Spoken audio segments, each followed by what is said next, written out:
I'm glad you've come, though I'm afraid there's little in the way of good news.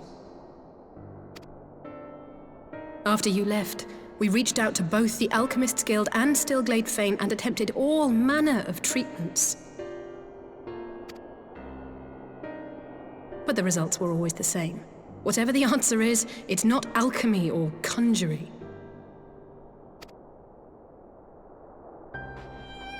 Why did it have to be Y'shtola and Urianger and not me? Out of all of us, they are the ones who could feasibly have solved this puzzle. And Alphino's still missing. God, it's all going wrong. Where do we even start?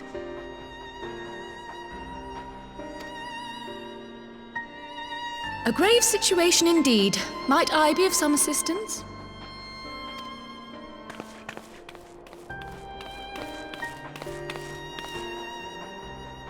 Cryle! I did not think you well enough to travel. When word reached me of the plight of our friends, I could not well stay away. As a fellow scion, not to mention your erstwhile mentor, this is one of those times you should feel free to call on me, regardless of my personal circumstances.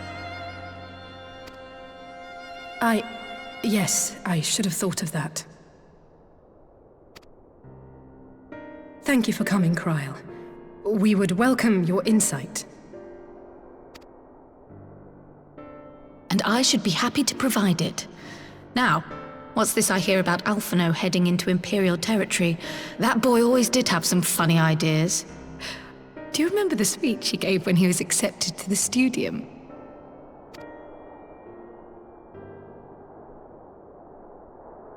My life's goal is naught less than the salvation of this star.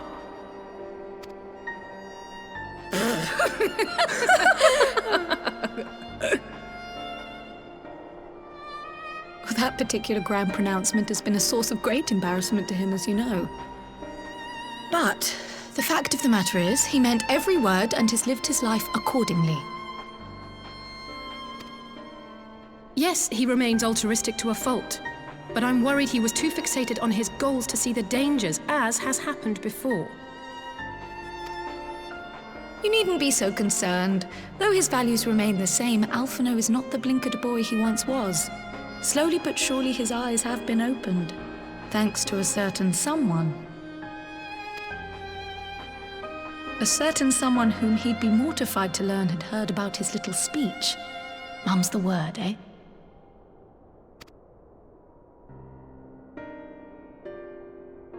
Right, I'd better have a look at our patients. They're in the infirmary, I assume.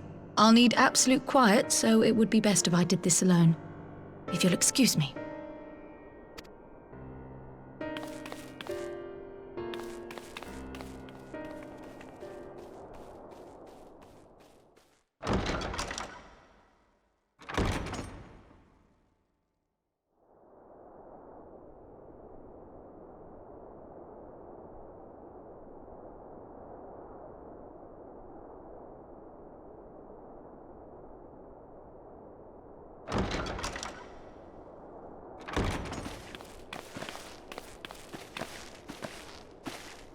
All three are in fine physical health.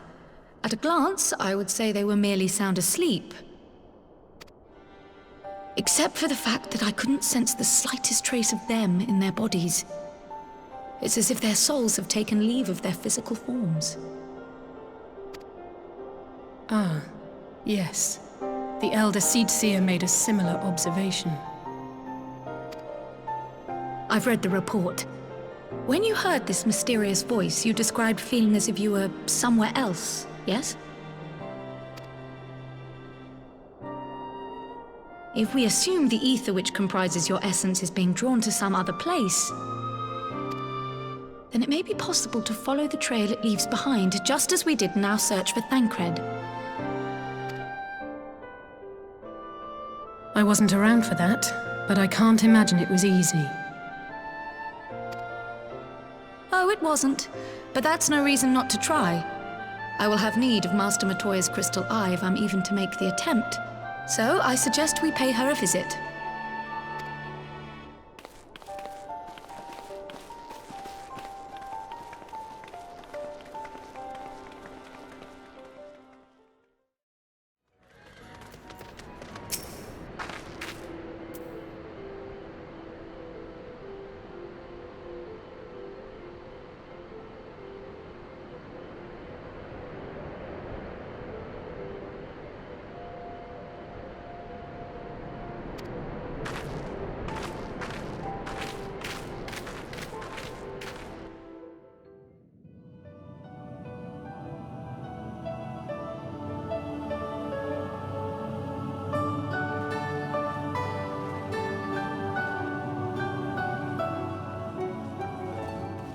come to disturb my peace again, have you? I hide myself away in a cave, and still you people insist on pestering me with your problems.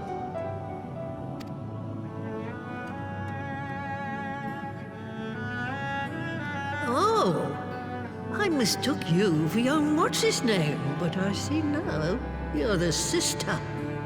Weren't you supposed to be the lively one? I've seen happier faces at a rain-sodden burial.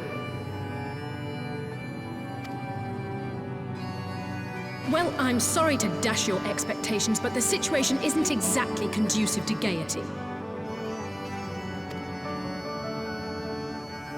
Ha! That's more like it. Stoller used to spit and hiss like a wildcat too. Better for a young thing like you to be filled with fire and leave the doom and gloom to your elders. Now, what exactly does this tragic situation of yours have to do with me? If I may, Master Matoya, we have need of your crystal eye once more.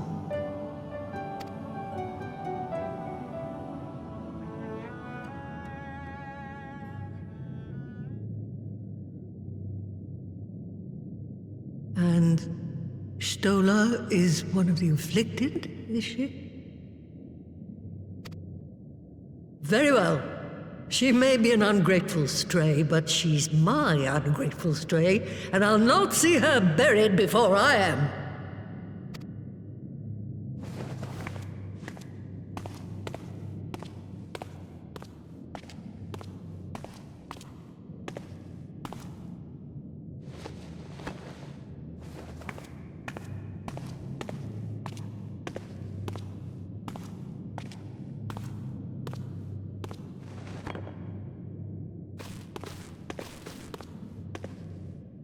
Right. Let us see what we can see. I'll begin from where our friends first fell, and cast my senses out from there.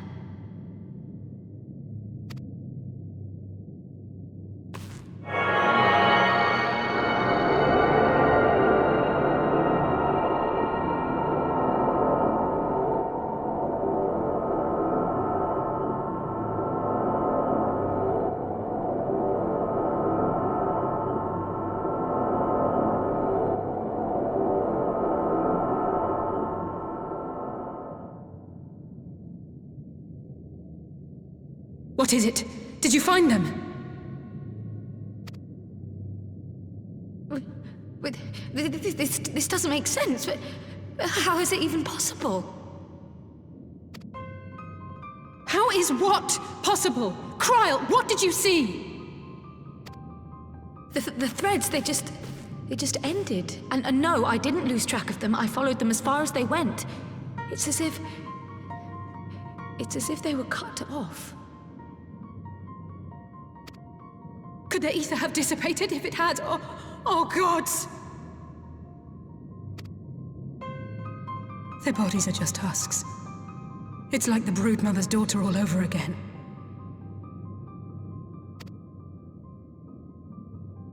No, this is different. The Kalyana girl was already dead, body and soul, when Lakshmi effected her resurrection. Aye, let's not jump to conclusions. If their physical forms yet breathe and show no signs of wasting, then it follows that their souls must still be intact somewhere. But where? That's the question, isn't it, girl? Death has not taken them to the ethereal sea, yet there are no tracks left for us to follow.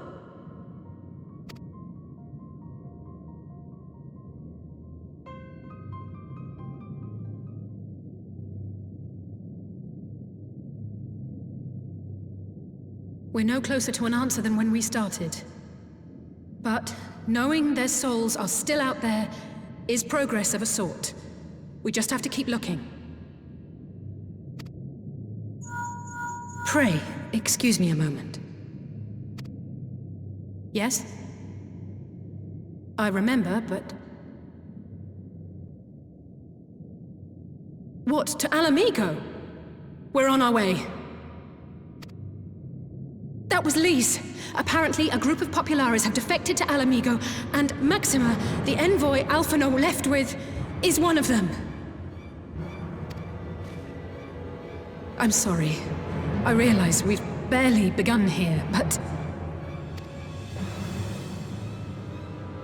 Go, child, go! You've made up your mind, and life's too short for dithering. I'll do some digging in the meantime and see if there isn't some other method we could use to continue the search.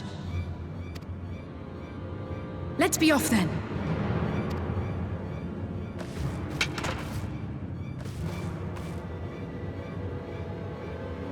Oh, not again. The enchantment barely seems to take these days. I chalk it up to old age, but I rather doubt it's that simple.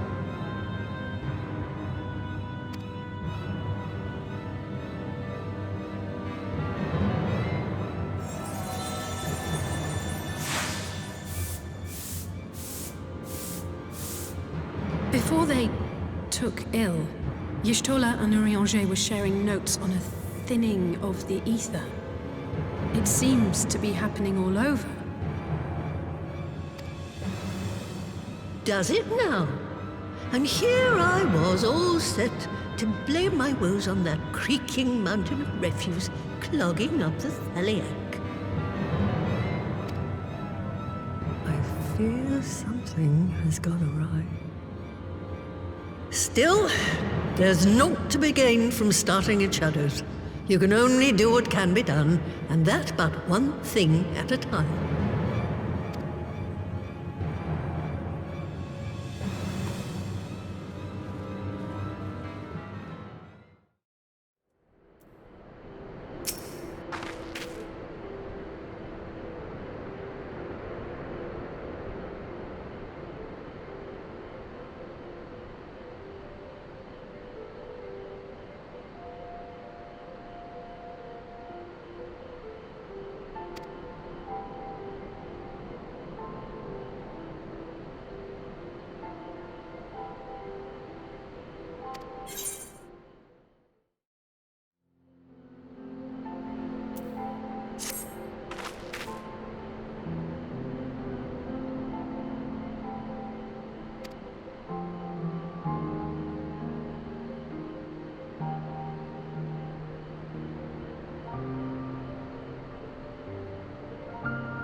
I'm sorry to drag you halfway across the realm, but when Maxima mentioned Alphino, I thought you'd want to hear the news in person.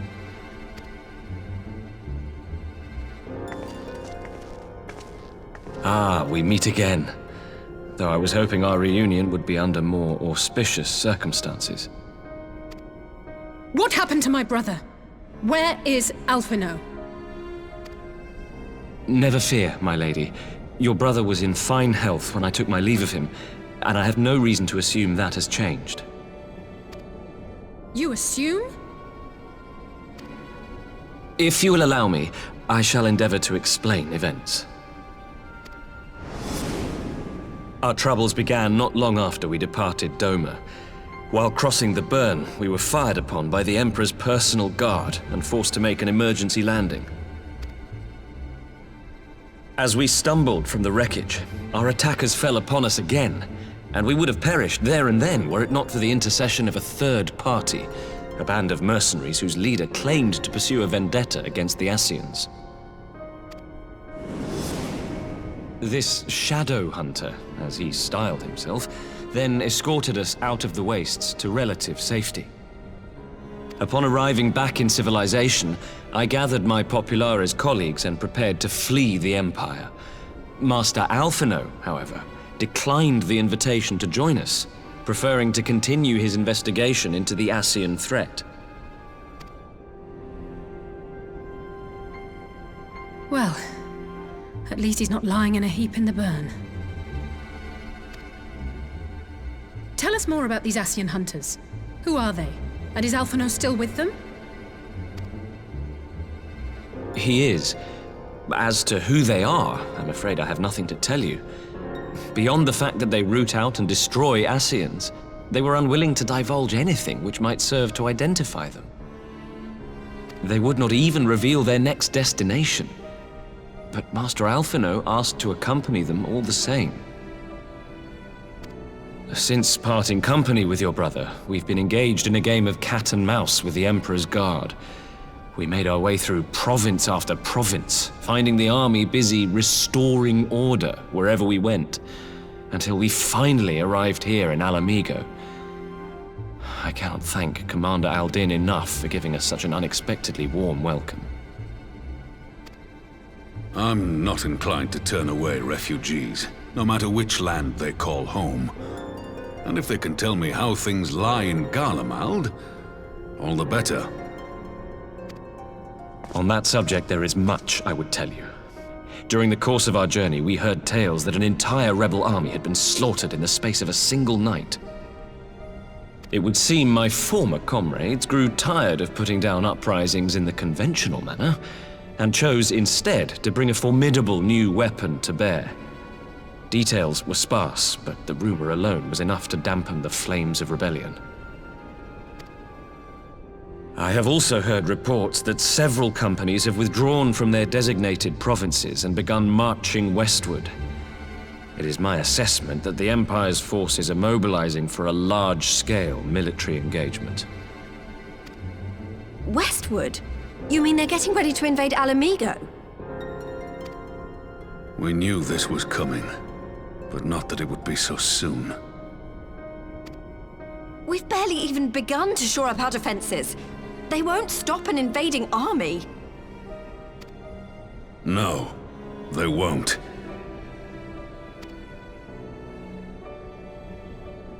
Dispatch messengers to the Alliance leadership requesting reinforcements, and send word to our officers in the field to hasten completion of those border fortifications. Prepare to meet the Imperials head on!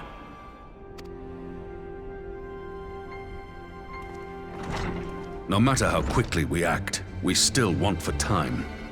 When the enemy comes into view, our best recourse will be to open negotiations with their commander, and see that the ensuing proceedings take as long as possible. Would you and Alize head to Doma and let Lord Hien know about this? I'm sure he'll want to hear about Alphino too. Consider it done. We'll send word when...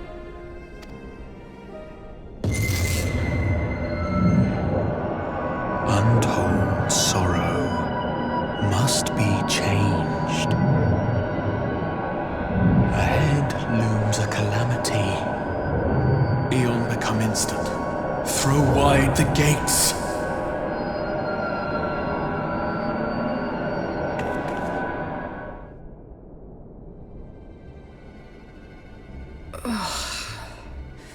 You heard it too. Well, at least we're both still standing. Oh, thank the gods. I thought we'd lost you for a moment there. Why does this keep happening? I wish I knew. Nothing we've tried has brought us any closer to an answer. We'll keep working on it. But first, we need to go and see Lord Hien.